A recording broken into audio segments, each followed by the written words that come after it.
SSC, RRB, PSC തുടങ്ങിയ മത്സര പരീക്ഷകൾക്ക് പ്രയോജനകരമാകുന്ന കുറച്ച് കറണ്ട് അഫയേഴ്സ് പരിചയപ്പെടാം. ഇന്ന് നമ്മൾ നോക്കാൻ പോകുന്നത് ജൂൺ 5-ാം തീയതിയിലെ കറണ്ട് അഫയേഴ്സ് ആണ്. 2026 ലോക പരിസ്ഥിതി ദിനവും അതിൻ്റെ പ്രമേയവും എന്താണ്? ജൂൺ 5 ലോക പരിസ്ഥിതി ദിനമായി ആചരിക്കുന്നത്. 2026 പ്രമേയം പ്രകൃതിയിൽ നിന്ന് പ്രചോദനം ഉൾക്കൊണ്ട് കാലാവസ്ഥയ്ക്കായി, നമ്മളുടെ ഭാവിക്കായി എന്നതാണ്. AGM 114 ഹെൽ ഫയർ മിസൈൽ വികസിപ്പിച്ചെടുത്ത രാജ്യം ഏതാണ്? അമേരിക്ക. ആകാശത്തു നിന്ന് ഭൂമിയിലെ ലക്ഷ്യങ്ങളിലേക്ക് തൊടുക്കാൻ കഴിയുന്ന ഒരു ചെറിയ ദൂരപരിധിയുള്ള മിസൈലാണ് AGM 114 Hellfire. Jal Sanchay Jan Bhagidari പദ്ധതി നടപ്പിലാക്കുന്നത് ഏത് മന്ത്രാലയമാണ്?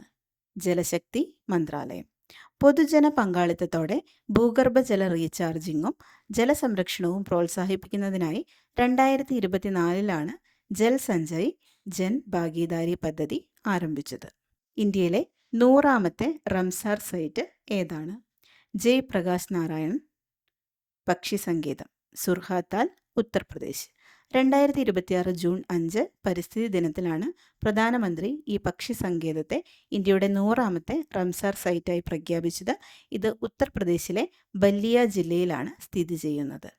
പശ്ചിമഘട്ടത്തിലെ ചെന്തുരുണി വന്യജീവി സങ്കേതത്തിൽ നിന്ന് അടുത്തിടെ കണ്ടെത്തിയ പുതിയ സസ്യമേതാണ്? ഹംബോൾട്ടിയ നായേരിയാന. പാലോട് ബൊട്ടാണിക് ഗാർഡൻ മുൻ ഡയറക്ടർ പ്രൊഫസർ GM നായരോടുള്ള ആദരസൂചകമായാണ് ഈ സസ്യത്തിന് ഈ പേര് നൽകിയിരിക്കുന്നത്. ലക്ഷദ്വീപിലെ ഏത് ദ്വീപിന് സമീപമാണ് അടുത്തിടെ ലോകത്തെ ഏറ്റവും വലിയ ജീവനുള്ള പവിഴപ്പുറ്റ് കോളനികളിലൊന്നായ പൊട്ടറ്റോ പാച്ച് ശാസ്ത്രജ്ഞർ കണ്ടെത്തിയത്? കടമത്ത് ദ്വീപ്.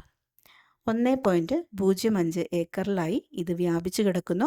ഇതിന് 85 മീറ്റർ നീളവും 50 മീറ്റർ വീതിയും 20 മീറ്റർ ആഴവുമുണ്ട്.